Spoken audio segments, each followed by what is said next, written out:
गिबियावनो आंनि गोसो गोरबोनिफ्राय नोंथांमोननो बस्ता अननाय जासिनो हरनाय थाबाय आरो दा नै जोहोलावफुरि पार्कआव बेरायफैदों आरो बियो जोहोलावफुरि पार्क बियो जाहैबाय नावकाटा खाथियाव दङ जाब्रांपारायाव जों दा बेरायनो फैदों आरो बेवहाय बेरायनानै हाबैसिगोन आरो माने जोङो गाजाथारसै आंबो आखाइ दैखांलायो थाबायनायाबो नङा जि गाजा लेभेलसै आरोना सिंगेल ना एटिट्युडआ बाय बारा जायो सिंगेल मानसिनिया एखेबारे बुंनाङा आरो बिराद लेभेल जायो आरो बे समाव सिंगेल थानाय समाव गेन्दा बिबार बिबारफोरा बरिया बारदों ओइ थाबायनायफोरा मडेलफ्रा बुंखानाङा आरो हाखाया आरोना एखेबारे मा बुंनो माने बेरायनायनि हिसाब निकास होना जायोना गार्लफ्रेन्डफोरनो सिंगेल थानाय समाव नैबे जाबाय गथ'फोरनि गेलेग्रा जायगा बेवहाय लाबोनानै गथ'फोरखौ गेलेहोनो हायो गावहाबो दसे बेरायनानै गोसोखौ रंजाहोनो लानो हायो आरो गोजोननाय मोनो मोनाबिलि समाव बेरायबा पार्कफोराव नोंथांमोनाबो सानसे मोनाबिलि नायनानै बेरायफै गोसोखौ गोजोननाय मोनगोन नै बिराद बरिया आयो जिद्रु दिनै गथ'आ जिद्रु लंपेन्टआ जिनाबा मा जागोन बियो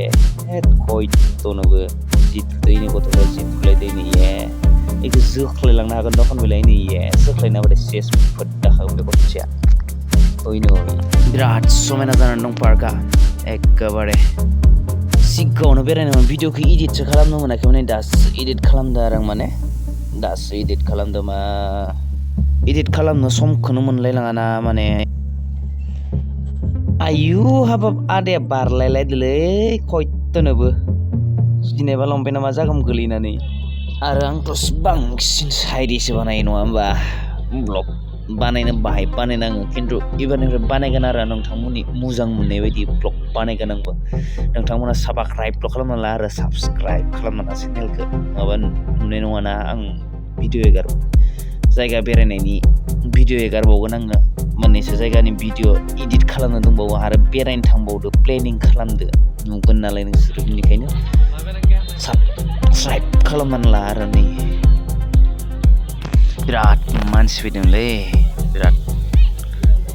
साफा सिख्लाफोरबो फायसोदोंमोन गेला गोसोफ्रा बोरैबा जालायलाङो सिख्लाफोरखौ गेलेग्राफ्रा गथ'फोरनि एन'खा मोजां नाङो नायबाय थानो थाबाय थानो सिख्लाफोरबो ज्राव दंसै गेला मुनिफ्राय फायसोदों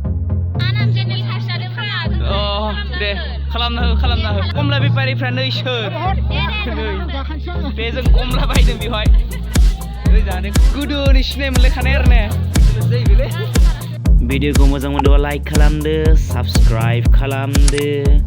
आरो बेल आइकनखौबो थुनानै होदो नटिफिकेसनखौ अल खालामनानै ला